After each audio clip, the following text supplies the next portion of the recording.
practical takeaways. And each class in a way stands on its own because each of them have explored big ideas, smaller ideas, just ideas that we can kind of take a deeper dive into, and always meant to be very hopefully practical. I know I find this time together practical because I know that for me, like I leave like, oh, you know, I have to really like how to apply that, or and so that's beautiful. This class is a little bit because of everything going on. We didn't need another text-based class where we're analyzing tasks and reading together, which is kind of like more discussion for bringing in, like meeting the, you know, the minds and souls. I think we have people from all over here, which is wonderful, different states all over Texas, all have in common that we know and love a Jewish Aggie. So that's the common bond, which I think the Aggie family is the best. So what can I tell you? So what we're going to do today, before we jump right into today, is we're going to do a brief recap. And why are we doing a brief recap? So first of all, I feel like we are always able to have like this like kind of refresher of like, oh, that's where we're standing. So I want to say, first of all, l'chaim to each and every one of you joining us together on Sunday. Feel free to grab a glass of wine. There's, you know, we're all over 21. So I already made a hagafen, but I'm going to say l'chaim to each and every one of you spending some of your Sunday night with me. I really appreciate it. Okay, and jumping right in, we started off kind of in class 1 discussing what a bias is, right? And understanding that we all have biases, right? Whether it's our kid over someone else, whether it's a bias based on past experiences, and we all, like, bias is part of the human experience. And we discussed, like, can we face them, right? Can we face what our biases are? Are they positive? Are they negative? Is it even possible to have a positive, or in this case, a positivity bias? We went on from there discussing that in order to actually accomplish and maintain a positivity bias, or even try to get there, it actually takes deep work. And we discussed that as constant work, right? Like you feel like, let's say you're looking at a certain situation that can be really negative or really uncomfortable or really challenging. And somehow through a lot of strength, or a good friend or a good therapist or a good spiritual mentor, whatever it is, you're able somehow to overcome that bias, and you're able to reframe it and focus positively. Well, just because you get there once doesn't mean you stay there, right? We know how life is. It goes ups and downs, so, you know, wanes and waxes, ebb and flow, whatever adjective, whatever description you like, right?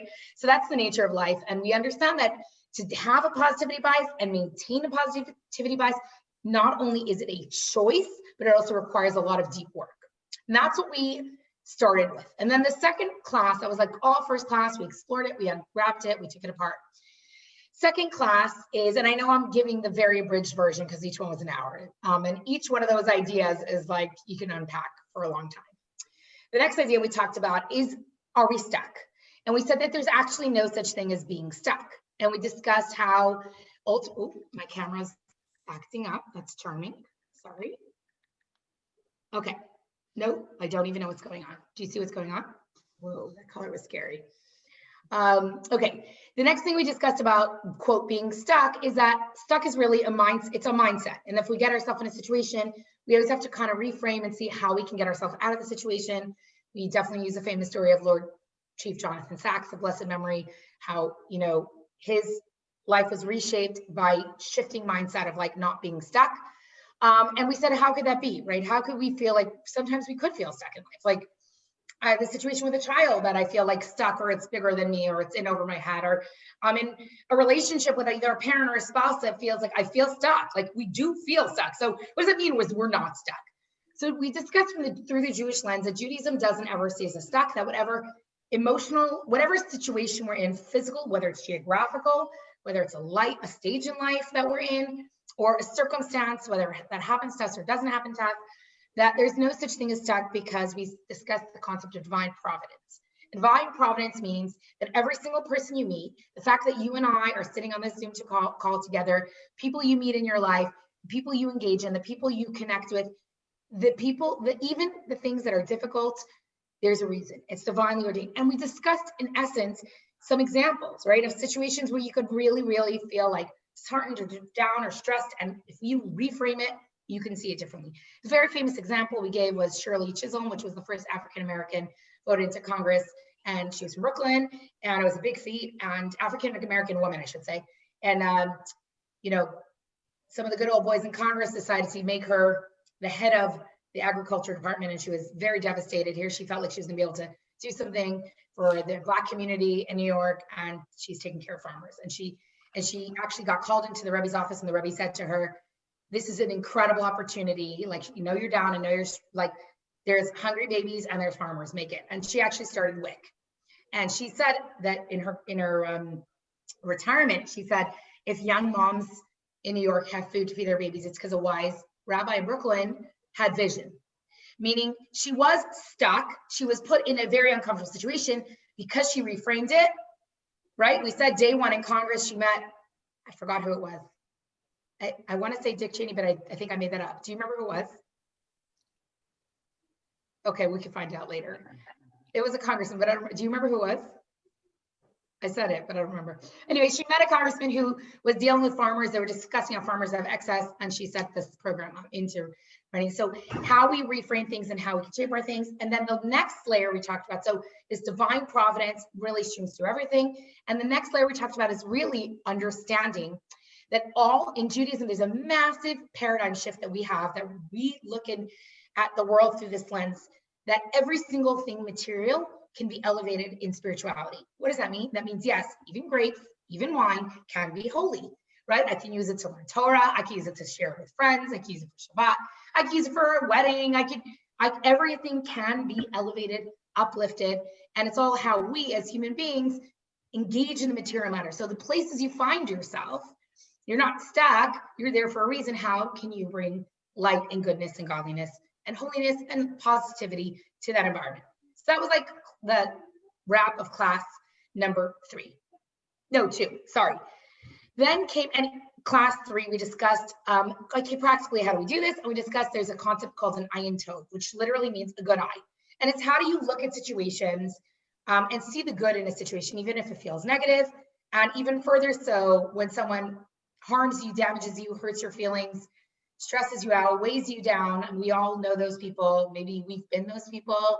Maybe we've, we all had to learn how to, set up healthy boundaries from those people, right? All of that. We discussed how can we see beneath the surface, beyond the external behavior, which is something that I feel that with dealing with college students, where a lot of people look at this generation with less than an ayin tov, I think that step 1 is seeing that ayin tov in someone.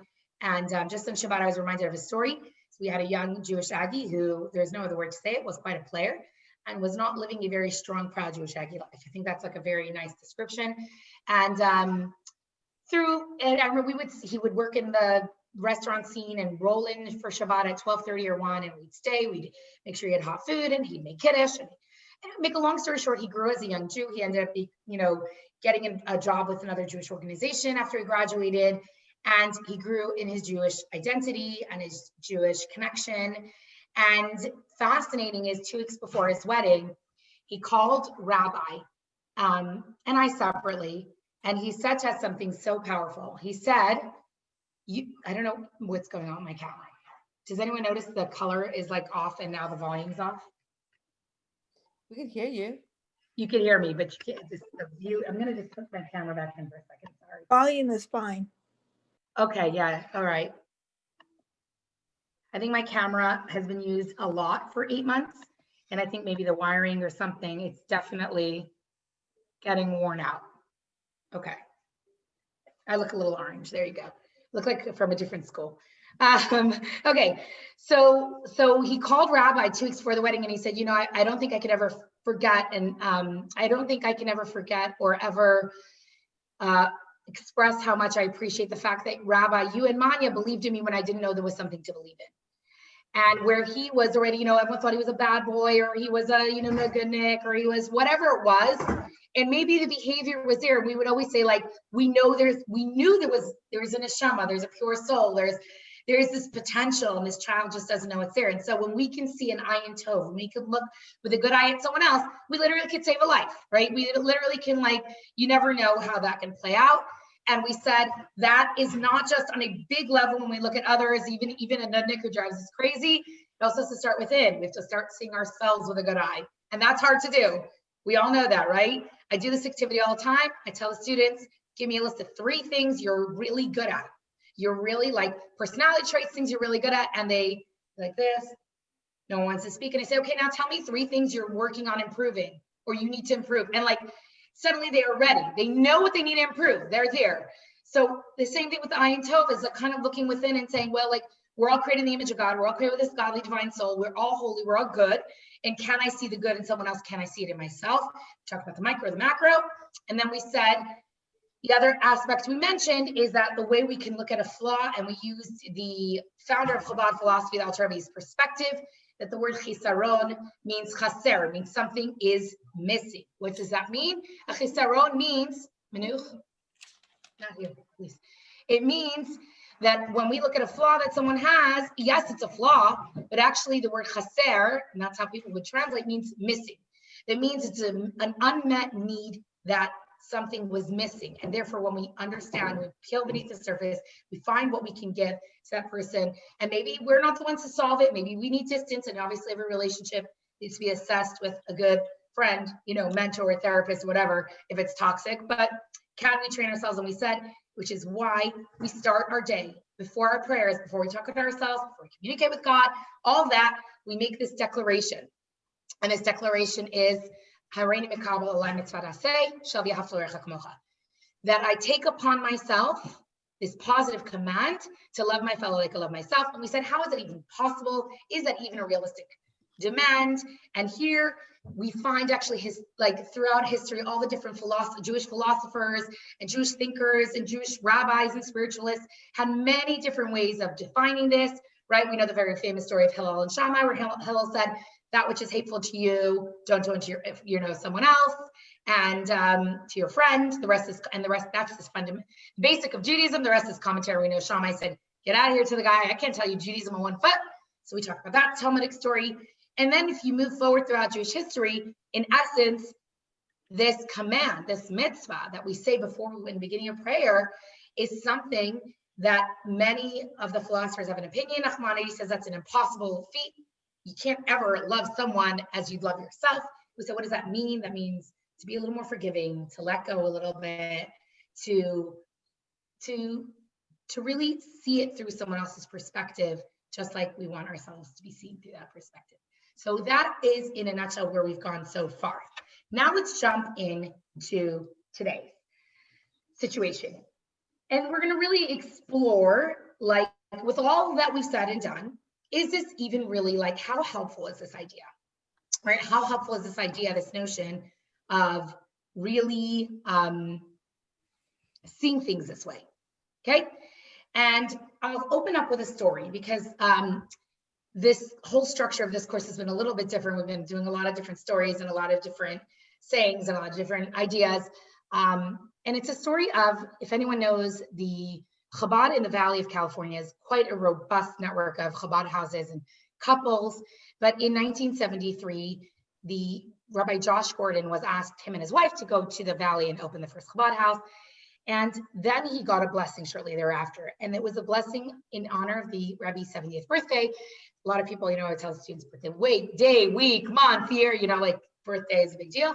But in Judaism, we see a birthday where your soul came into the world, and you have this, like, your energies align, therefore you have the power and ability to give blessings.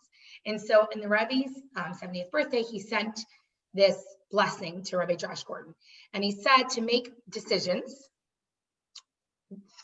with firmness and alacrity, and to work hard, have faith and trust in God.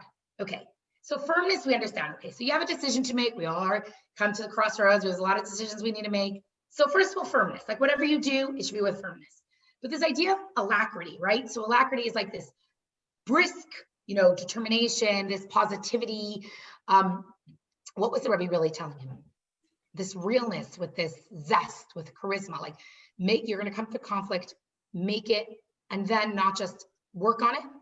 So you don't just make your decisions and make it with like a firmness and resolve and, with a brisk decision making. Then the other part, the Rebbe said, was have faith and trust in Hashem.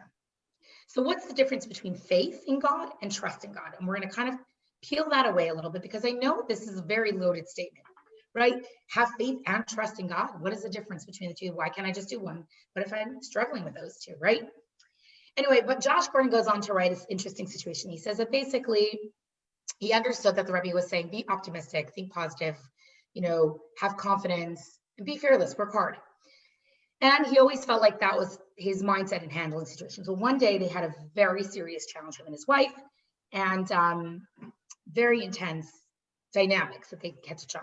He said it was like very debilitating. And there are times when we can all relate to it. There's decisions we have to make and we're frozen. We feel frozen. In the beginning of Corona, how many of us felt frozen? We just, where to go, what to do, how to navigate this, right? It's a very natural response. So he told his wife, just write a letter to the Rebbe. And she wrote a 10-page letter outlining everything, like putting it all in writing.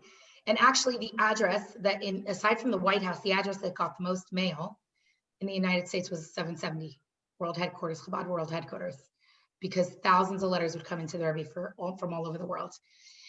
Anyway, so the letter arrived and suddenly she gets a response in the mail. And the Rebbe said to her, time and time again in your holy work as shluchim, which is rabbis and rebbitzins around the world, you have imagined that the situation you find yourself in, hear that wording, you find yourself in, right? Not like the situation you're stuck in or the problem that's so big, is in an end, let me try this again. I'm reading, I'm going to quote, you find yourself in is the end of the world. Anyone relates to this? We feel like, oh my gosh, this is it. Like, I can't deal with it. This is just too big, too much.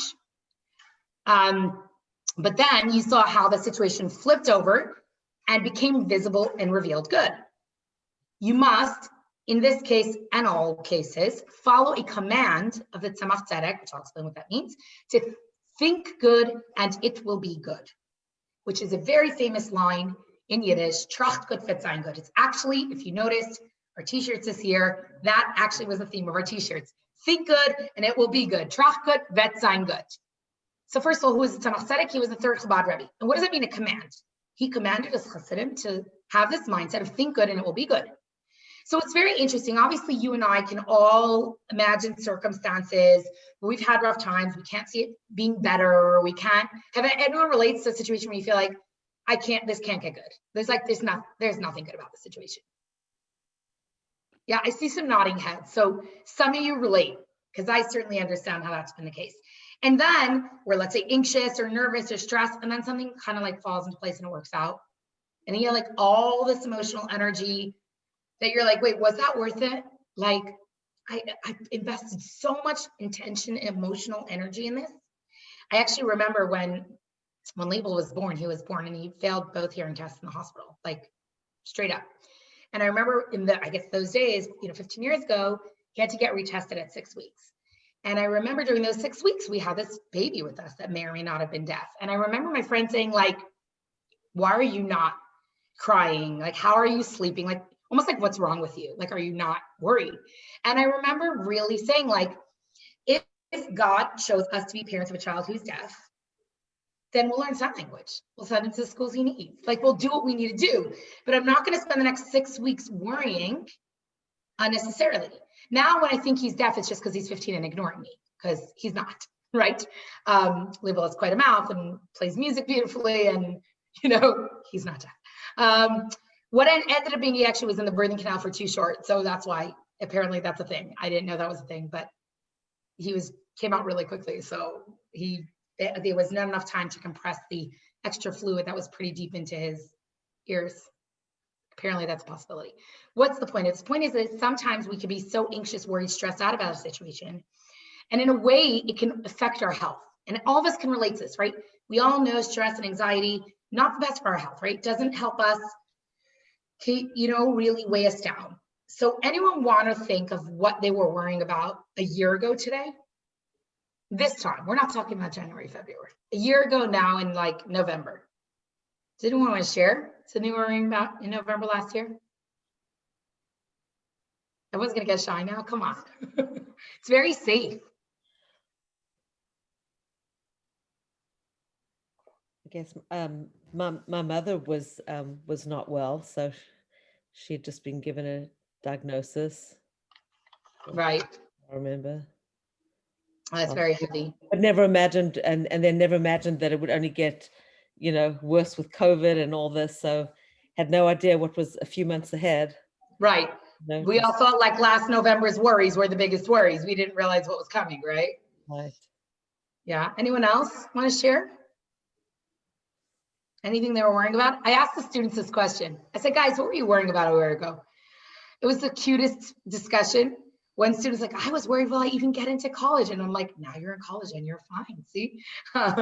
So we actually talked about how a lot of times things we stress and worry about kind of, sometimes they resolve themselves and sometimes they don't, right? Sometimes we're worried about something and we have a legit reason to be worried and it doesn't always work out the way we want it to be, right? Like sometimes people will, God forbid, were ill or you were worried about or not doing well. There's definitely negative things that happen, right? No one could say like, oh, just because you worried about it a year ago doesn't mean it's nothing quote bad has happened, right?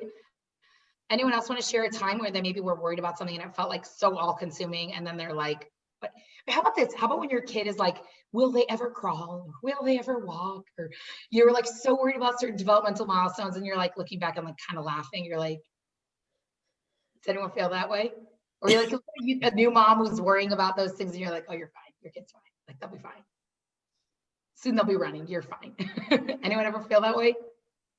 My husband's aunt once said, when she held her baby, she was postpartum. She had one baby boy. She was holding him postpartum. She said she looked at him. She said, "Oh no!" She had cried to her husband. One day, some girl's gonna come and take him away from us. Then he was 30, he's still single. She's like, "Could the girl show up already?" Like I wasted so much time crying that someone's gonna take him. No one took him yet, right? It's a silly example, but it's an example of how like we could be so worried about something and then we move past it or we move forward and it works out. It works out. And part of it's also helping our kids get that perspective, right? Like you feel like right now you're in the worst situation in the world. Speak sometimes to freshmen, they're so overwhelmed. They're not sure, is he in for me? I don't know what's going on. Like, I'm like, whoa, you just got here, breathe. Like, like we want everything to work out right away, but like there's a process and let's work through it. Anyone relate to any of this? Well, sometimes though, the worry itself is not a good thing, but it can kind of spur you to take some actions that are good. And then, I don't know, we had the conversation in one of the last classes about kind of knowing when enough is enough. Like, somebody like me who's a control freak, there's really no end to the amount of ways that I could think, well, this is a problem. I could do this. I could do this. I could do this. I could do this. I could do this.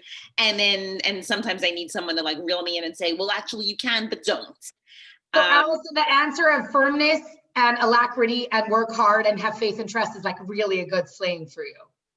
Yeah, but I think the balance is like kind of trying to understand where is the balance, where is the understanding of, okay, that worry, that adrenaline in itself is bad. It does push you to do some things that can be good, but kind of trying to figure out for yourself, don't do that one extra thing. That won't be good. Right. So I love what you said about having people who reel you in. That's always great to know those people. Yeah. And I find sometimes in our role, Rabbi and our role is to help students balance them out. And, just yesterday, a student came in, she was so stressed out. And she just, this morning, she's like had a bad weekend and she like unloaded. She's like, I did not say a word. I just heard, I was like, wow, she's like, wow, I just feel so much better already. Like just having a place to like let some of it go was all she needed, right? Sometimes we also have that. And then sometimes we need someone to be like, no, refocus. No. Like, what are you doing? Where are you going with it? So I think the trick would be, here's a telltale kind of sign, whether it's healthy or not. According to Tanya, which is what we explored last year extensively, is whether the guilt or the worry will act as fuel to do something productive or it holds us back. Karen, I know you were very involved last year in class, and I know that we discussed this extensively, right? Like, can I use this as a springboard for advancement, or if its function is just tying me up in a knot? If its function is tying me up in a knot and I'm frozen or stuck, then it is negative. Then it's not positive. If I could say, okay, this is a situation, it's difficult, it's challenging, but now what can I do about it? That's that step forward. So I like that you need more people to balance you out. I like that. Like, yourself.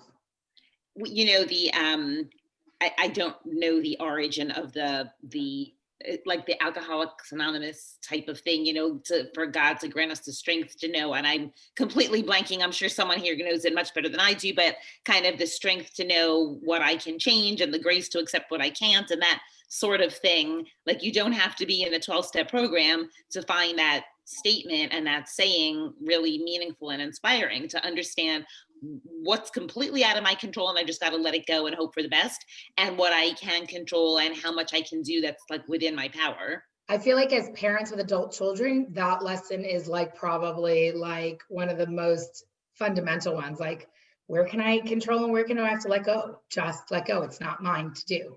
And I feel like we've all seen those cases probably with our children where we know, like, oh, they got to walk the walk. They got to go through this. They got to, they got to figure it out.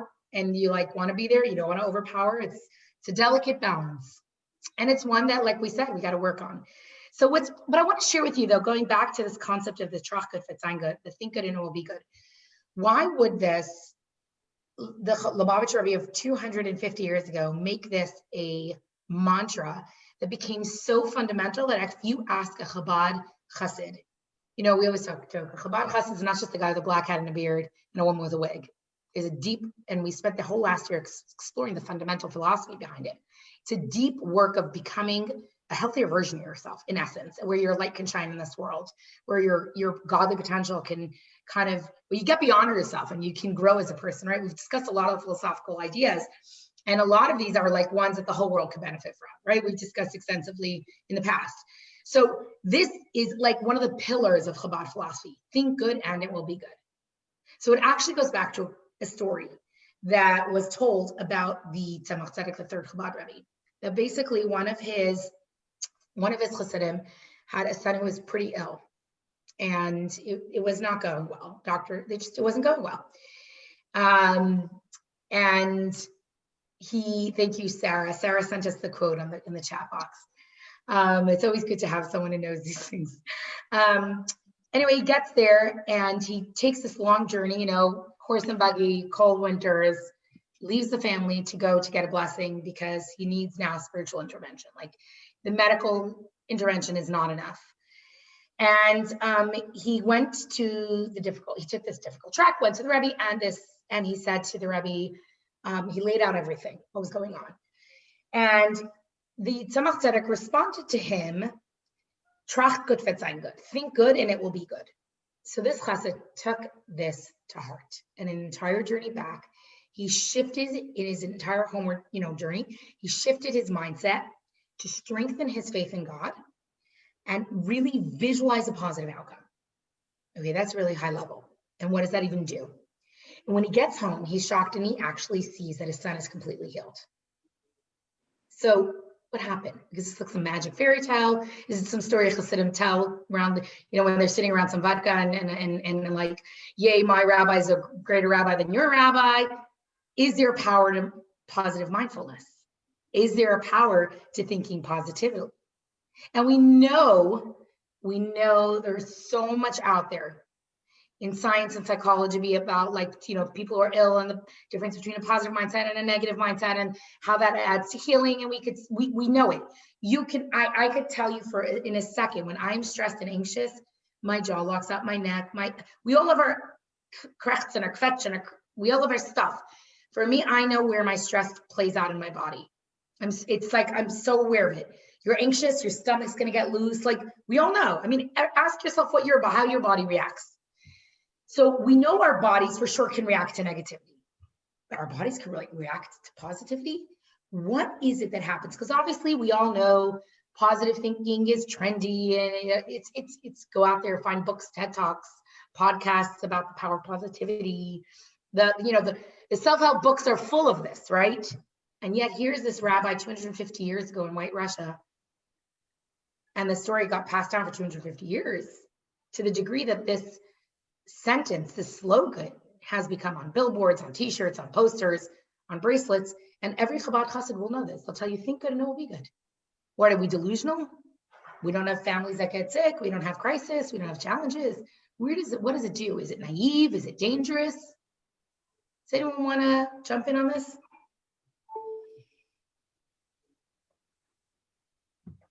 On any layer of this?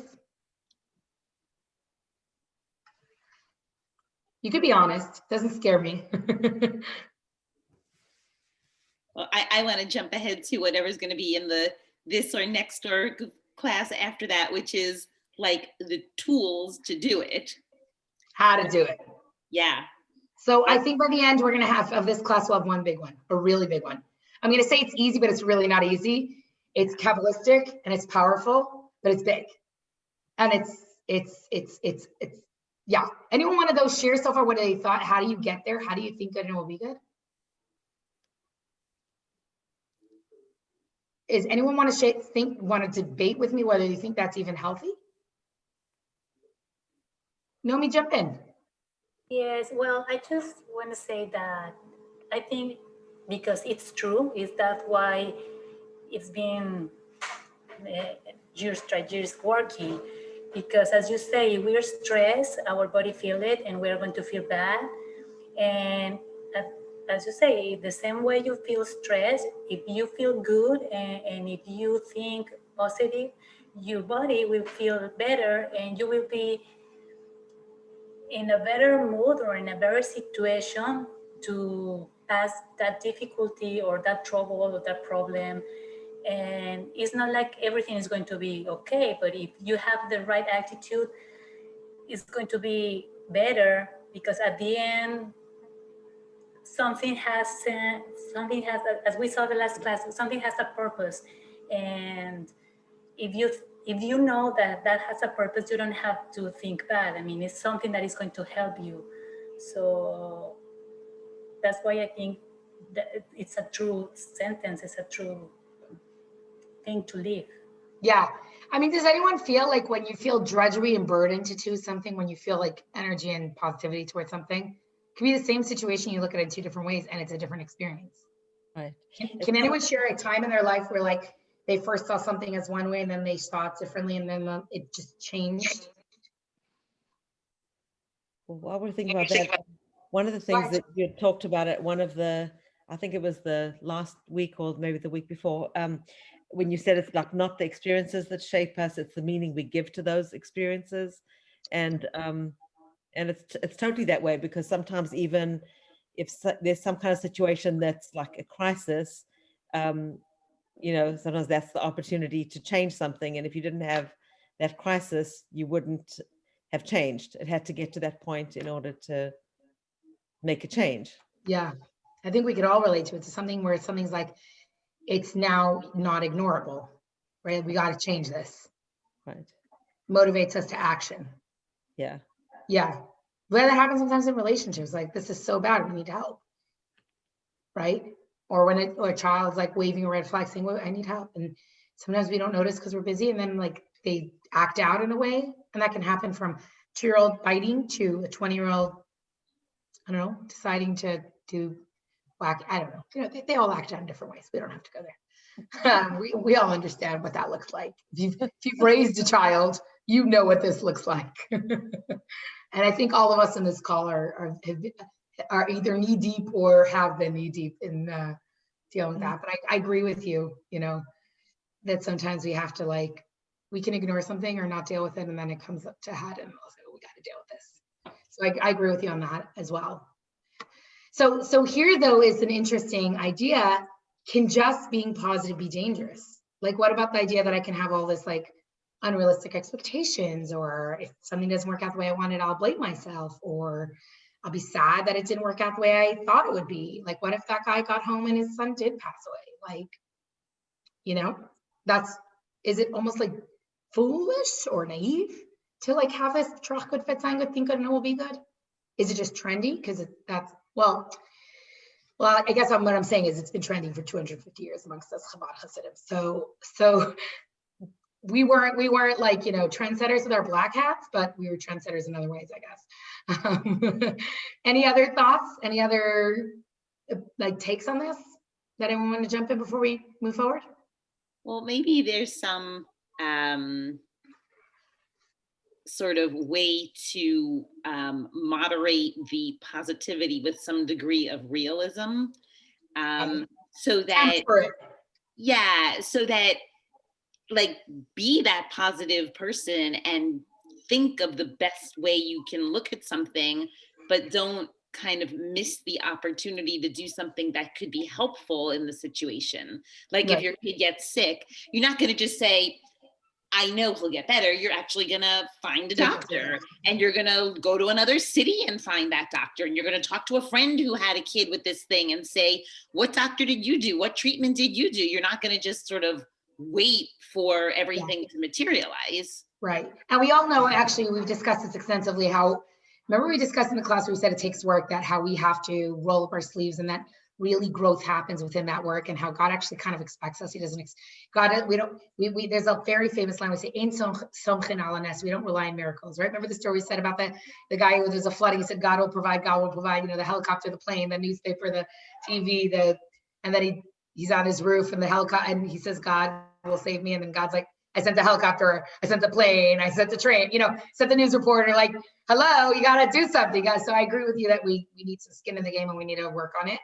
But actually interesting is in 1963, the Lubavitch Rebbe actually addressed this mantra of Trachas Etzayin.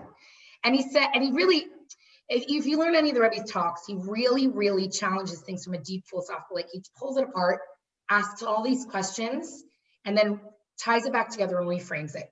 It's very powerful, and usually with lots of text and backing behind the new kind of lens or way to look at this idea.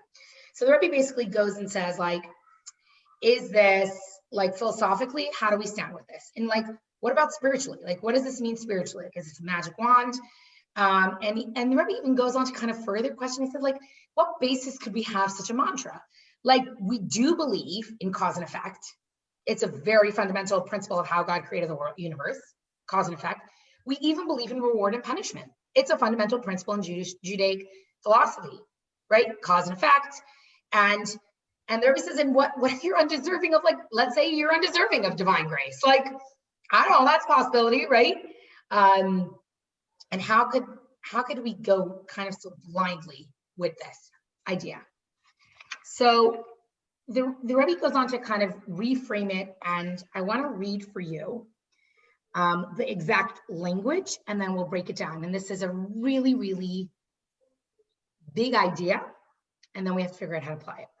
So here's what it is. When a person decides to place their faith in God and trusting that their current crisis will resolve favorably, despite facing a bleak reality, they have in effect risen above their own nature. That means it is our nature. When there is a crisis and things are not going well, it is our nature to feel that it's not going well and I'm in crisis mode. When we go beyond and say, okay, there's a God and I have faith and something's going to work out, okay? We go beyond ourselves. We shift the game. So if this is my pattern and now I'm going beyond and I'm what I call, tell the students, level up, right? You're moving to the next level. You're really strengthening yourself and going beyond nature. Then in turn, it elicits reciprocity and the suspension of the divine order, in which only, in essence, righteous or deserving, those who are righteous or deserving will have things work out their way. And God sees how difficult this supernatural is for that human being and sees their unequivocal trust to the degree that he or she is not having any fear or anxiety. And that an uncompromising and even seemingly hopeless situation can have positive outcome.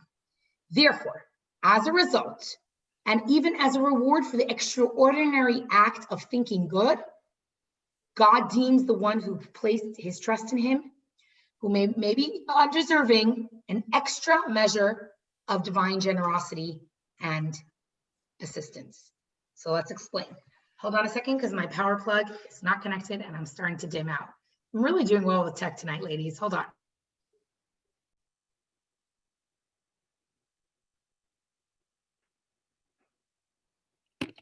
Do you hear me? Yes. Okay, sorry about that. My thing just shut down. I thought I got kicked out, but I, in fact, did not. Okay, so what does this actually mean? So here it is an idea that, let's say on high, there was a certain decision made for you or your life or someone you love. The very act of going beyond your nature, l'mayla miderech hateva, above and beyond your nature, actually can shift and alter what was decided and determined for you or that loved one. What does this mean? This is a very delicate paradox or balance between the concept of emunah, faith, and bitachon, trust. What are they? How do I know which one? I remember Levi was 7 years old and he had been introduced to these ideas, and he came to me and said, Mommy, what's the difference between emunah and bitachon? And when do I use which one? Like, what's the difference between a screwdriver and another screwdriver? And when do I use a screwdriver and the wrench? That was his question.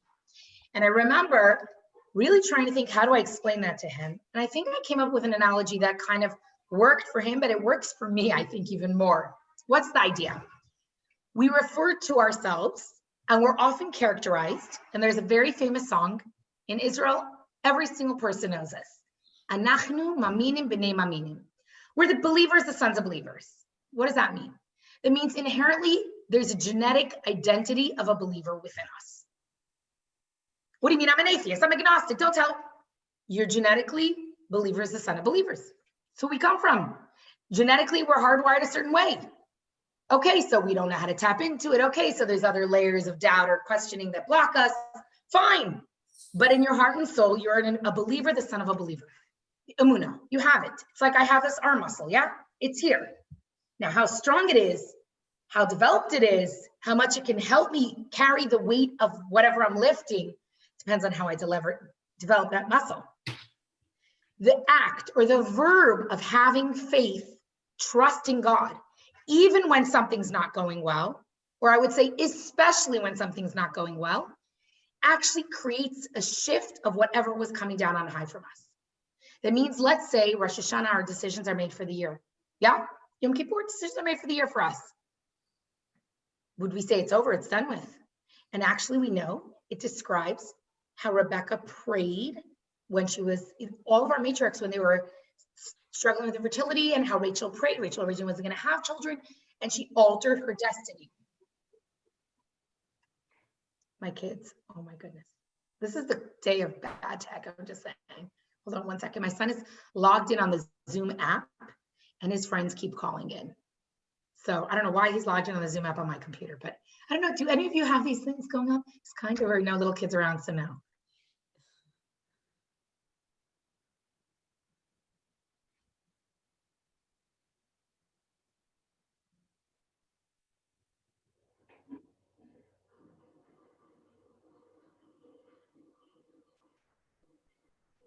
Are you talking to us? Sorry, I was talking to you. My son's friend kept calling in on Zoom because he was logged in under my account. Don't ask. Fun times. Okay, so what actually happens is that basically we actually shift the plan. Now, what does that mean?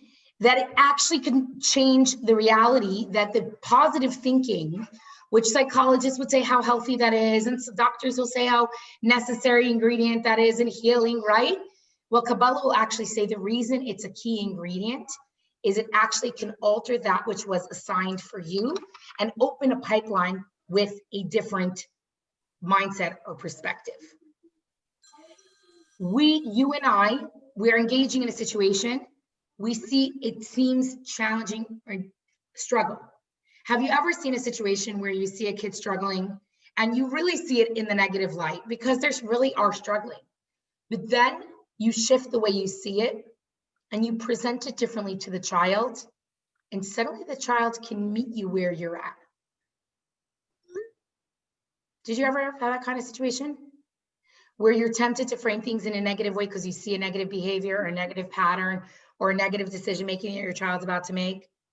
And instead of going with the negative mindset or a negative mantra or the negative feedback, you change it, and then the child rises to meet you where you just kind of set the bar at a different location. In essence, there is something called hitaruta dilatata and hitaruta dileo. Arousal from above means top down. Miracles top down.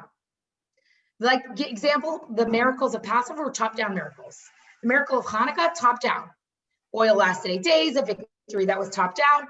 The miracle of Purim was bottoms up. We had to do a lot of work in it, right? It wasn't like, well, this just miracle that swept us over. When we kind of offer up or go beyond ourselves and we change the order of nature instead of seeing things in a negative way and harboring and focusing on the negativity, and we say, I have trust in Hashem, I have faith in Hashem, and I know it can get better. We have a line that we say, even when the sword is on our neck, things can change. We don't give up. God is there. And we know there are miracles. I remember even during this COVID time, there are plenty of people who lost their life, and there are plenty of people who were told again and again and again, like, this is over for this person, and they made it. We don't change the Jewish mindset is to have faith and trust. Remember, the faith is there. You got to dig deep and find it. It's the muscles there. You got to work it out if you want it to be strong and you want to be able to use it. Easier said than done. Easier said than done. But Kabbalistically, it actually can alter the outcome. Because, I think in the field of psychology, they say, let's say there's a dance or a pattern between two people. And the only way to change the situation is to break that dance. I remember hearing that term when I was in early childhood, where there's a dance, teacher, student, you move this, you do this, the person reacts this, you repeat the patterns again and again. The only way to break the pattern is for you, let's say you're the one who wants to break the pattern, to shift the dance move. Now, if the person wants to be in the dance with you, you're not here anymore. They have to go over here. They have to meet you there. Similarly, when we shift our move and we say, it will be good, and we let go and let God, or whatever, have the faith to let go, things seem to fall into place. And Kabbalah says it's not just a silly idea, it's a big concept of letting go, and how it literally alters the verdict or the outcome. So from a spiritual perspective, yes, well, obviously this is work. From a spiritual perspective, it's a power tool that we have, and it opens pipelines for blessings for us. I always tell students, if like the package arrives in the mail and you don't go out to get it, it's there. So we have to take a step in that direction. We have to take a step. And then, even though we have to challenge sometimes we have a natural tendency of how we see things, right? We all do. We have a natural mindset. So when we shift it, you can actually change reality, because reality is sometimes molded based on our perspective and our expectations and even our limitations. So any thoughts about this one? Because this is a big one. I'm very curious, because the concept of emunah and bitachon, the paradox and how to utilize them, how to make faith a verb that you actually really let go and see Hashem's hands and things, it's not easy. And even when they're not good. And you say, okay, this is a tough situation, but then you can see how it's strength will come from it, or growth will come from it, or positivity will grow from it. Any thoughts on this one? I'd be very surprised if you guys are just buying this hook, line, and sinker. Go ahead, Shirley. I agree. I agree with it. In what way? I can't think of an example right now, but it just makes sense to me. Anyone else? Does it has to let this percolate? Yeah, Shirley? I definitely. Oh, Yeah. Sorry. No, I feel like whenever I'm stressed or I'm having issues with my kids or anything, if I let God, and just let it go, it does always seem to fall into place. And so I've definitely, I am a believer in that in so many ways. As soon as I let go of the anxiety and the stress and kind of just say, okay, God, I'm giving it to you, I definitely see. Yeah. It is sharing the burden upwards. Like, okay, I cannot tell you how many moments we've had when we're running this organization and our backs up are against a wall, whether it's financially or whether it's, and I say, you know what, this is not ours. Like, we're doing the best we can, but you gotta help us here. Like, we're just doing our part. This is not ours. So, I've definitely had that conversation more than once with God. Like, we're just doing our part, and it works out. Like, I don't know, obviously it's even with our own children, or when we can reframe it for them or help them reframe it, when they're so caught up, right? Have you ever seen your kids so caught up in a negative cycle or space or bubble and they can't get out of it, and you help reframe it, and then resolves. It's not magic, by the way. Yeah. The things that you're talking about, the examples and the things that other people are talking about right now, are all things that, you know, they could have a negative outcome. But I think there's a different level if you're looking at life and death issues, if you're looking at very serious illness in which somebody's life is, you know, completely paraplegic, say, Yeah. something, it's not just a little, you Yeah. know, my kid doesn't want to do his homework or something like Yeah. that. Yeah. That there's, and when you're at that level, at the much deeper level, the issue is that you have to be able to somewhere believe that either it's fate and this is how it is, or that there is some purpose to what's going on. I mean,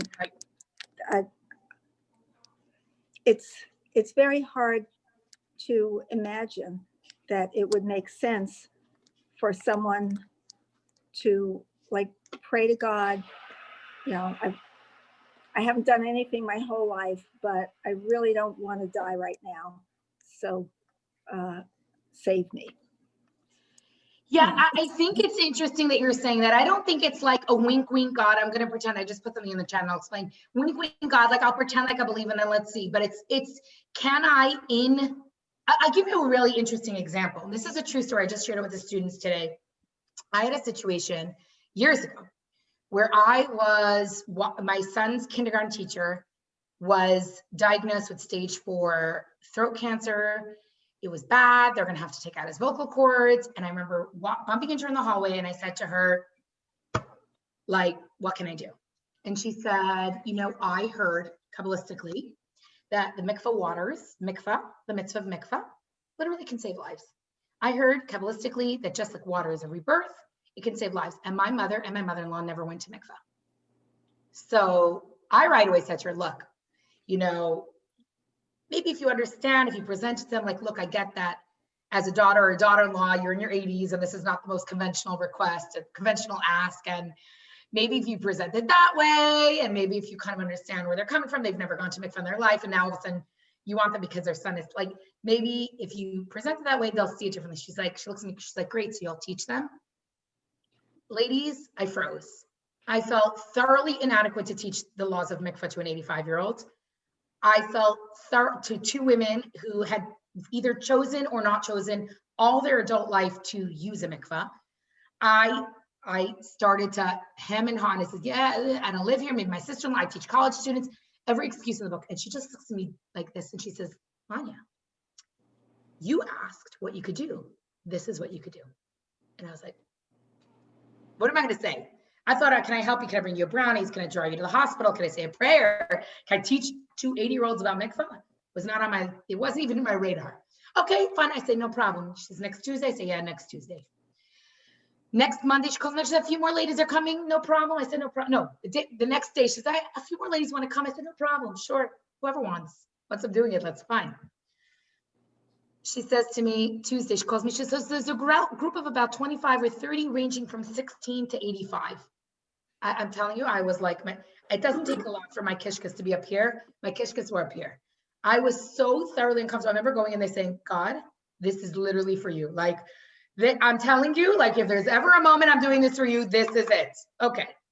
I go in there, and now my goal was to pitch the mitzvah and also give them enough skills and tools that if they want to observe it, they have enough to do it. The rules, the laws, everything. Anyway, so I do this mitzvah, go in, large group, again, ranging all different Jewish backgrounds, and I leave. The next day she calls me crying hysterically. I'm like, oh my God, like what happened? Like, you know, like maybe someone got really mad at her. Maybe her mother and mother-in-law were like, how could you? I don't know. And she says, Manya, she's like, she can't. She says, I just want to tell you, I just got a phone call from MD Anderson, which is a large cancer hospital here in Houston. She said, they just called me and they said, it's not stage 4, it's stage 3. And they have a plan that will save his voice box. Label was 5. This was 10 years ago. The man is still alive and well. And I'm telling this to my students about mikvah. And I'm saying this story in front of my mother-in-law. And the woman was shook because she said, just brought down blessings. Like she believed that this was like some sort of path to bring down spiritual blessings, and the power of mikvah is tremendous and can bring down blessings. So I'm telling this to my students, and I say the truth is I'd never know if they went, because it was like I was brought in, like I live 100 miles away. I was brought in to teach, left back to whatever else College Station was calling me for. My triplets, I think, were a year and a half old. Like we're not talking about, like, I wasn't focused on what happened. And I remember my mother-in-law said, actually, they both ended up going. Why am I sharing this story with you? Is yes, of course, I would never say to them, oh, your husband has stage 4 cancer. Okay, you should go to the mikvah. That is not what I'm telling people. What I'm telling you is that there are often in life that we can change the destiny or the path of something. And then there are times, and that's the link I put in the chat. There are times where things are very deep crises. And I actually am going to put here also, I put in two people who I think really personify this. One is Rabbi Yitzi Horowitz, and you ladies have, heard me share his story. He's a rabbi he was in Temecula, California, Chabad rabbi, young guy, comes out with very, very bad ALS. And what ends up happening is, I can't find his thing. I'm going to search up in Google. His life story, his wife actually did, remember that speaker series we had in the beginning of the year? If you recall. I'm going to literally post the Google search link in the chat, and you can search around what you feel free. So if you remember, we had this speaker series sometime during COVID. I don't remember what it was. We put out our emails, and Dina Horowitz spoke. That's an example of someone who their life turned upside down. It was a massive crisis, ALS. The only thing left is eye function. This guy writes a Dvar Torah every week with his eyes that inspires hundreds of thousands. Now, would I ever say to him, like, it's okay, you have ALS, like, you're fine. Look, you're doing so many mitzvot, and you're like, okay, I'd have to be a total, you know what? So the idea of these principles are not that you can tell someone else this is what you need to do. It's that these are tools that you can bring into your life in a very real way. And so I shared with you the Yitzi Horowitz search link, but the other thing I shared with you is something that's very current, and her name is Sarah Dukes. And I mentioned actually in the beginning when we started that Sarah and her husband, sorry, Sarah, I accidentally moved your video. It was a mistake. Sorry about that. It was not personal. I wasn't like done seeing you or something.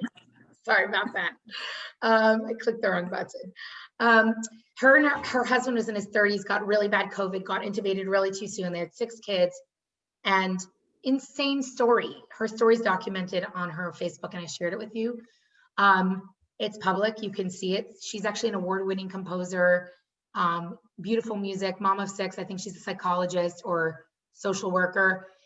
And she describes this journey, and people from around the world have been following their journey because he's still not home. He's in a rehabilitation center. And the point is that at every step of the way, it was not getting stuck of like, oh God, poor me. It was just like, and you just follow some of that journey where there are people of Herculean strength and real faith in Hashem. And actually, Sarah described how anyone who would come into his hospital knew they gave tzedakah, knew it was like she set this room up as a positive environment where there's a reason he's here and there's a reason you're meeting him, and just be positive. And it's miraculous. It's really a miracle. He has a long road ahead of him, but I shared those 2 links in the chat. Feel free before we close it out to cut and paste it. So I realize, Sarah, I'm not saying these are easy, but Kabbalistically, we are creating a shift. And it doesn't mean it's going to work out the way we want, right? There's so many situations that don't work out how we want. But then there's also so many situations where adversity and challenges are that we grow from and we bring light into the world. But this concept of trach good, fetzang good, think good, and it will be good is really where we can, like we said, we can control our thoughts. We can. It's not easy, but according to Kabbalah and Jewish principles, we can. I'm not saying it's easy. And it doesn't mean there's not fear and anxiety and worry. And I think we've all been down that road. And we're not talking about a toddler not sleeping. Obviously, we're talking about bigger stuff. I bet if we took a few minutes and everyone went around, we could all, maybe if I give all of you wine, right? We'll all have plenty to share. I don't think anyone hasn't walked a path. It's the nature of the world, right? So the question is, can we pull this tool out once in a while and see what we could do with it? L'chaim, ladies. It's deep work. We're in the trenches together. I will say, if we could see things in a positive way and help others see things in a positive way, it also helps. Trach gut wird sein good, think good, and it will be good. It's hard. It's a challenge. But we can do it. Anyone have a case where they saw something in a positive way and it really changed things for them or for others?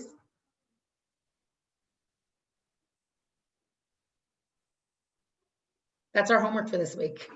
You didn't know there was homework, did you? Surprise. Okay, the only homework is to think of one thing in your life in the past, whatever amount of years.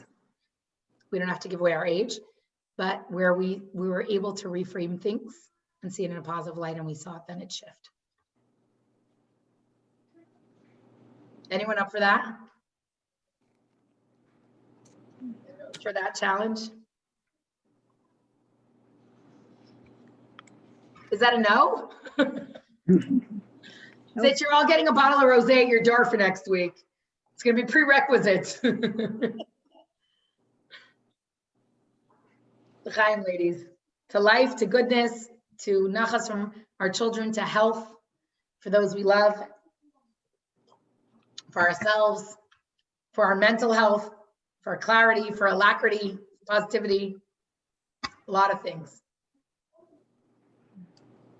It's seeing the hand of Hashem in different areas of our life.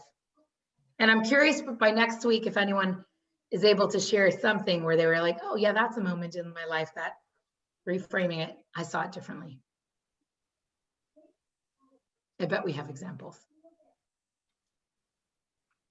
Did Karen jump off? I think Karen jumped off. All right, well then ladies, if anyone else has any thoughts about this.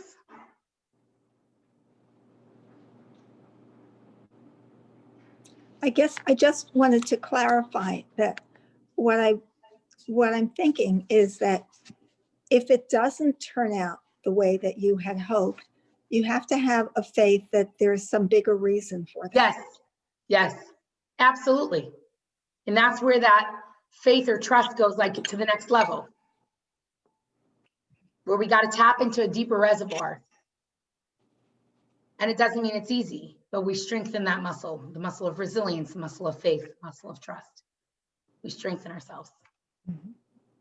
And then we're not victim by the circumstances, where we see it differently. Yeah, and then what you're asking for in the prayers is the strength to, cope with whatever comes along and understand that it is part of some larger plan. Yeah, it doesn't mean it's easy. It's often really challenging. Mm-hmm. It's often really challenging. And then we always have to remember that there are those, we're not walking in the trenches alone. People we meet, the community we have, the support we have, those who love us, those who will be there for us. So it's also a big one to remember. How to lean on others. That's hard too. I don't know. I think, as I could say personally, this is not an easy thing as women sometimes to lean on others. Like we're so used to can do and do it all, and it's all on us. I don't know. We carry a lot as moms and women. We carry a lot, and it sometimes can be really heavy. But we have to carry it together. Remember that we have others together. Ladies, good night to Besurot Tovot, to good news, to good health, and to lots of learning together. Continuously. L'chaim. Same to you, L'chaim. My last l'chaim. I have a little bit left, so I'm going to just take care of it now. Enjoy. I have to still do bedtime, so. Good night. Good night. Bye. Thank you. Good night.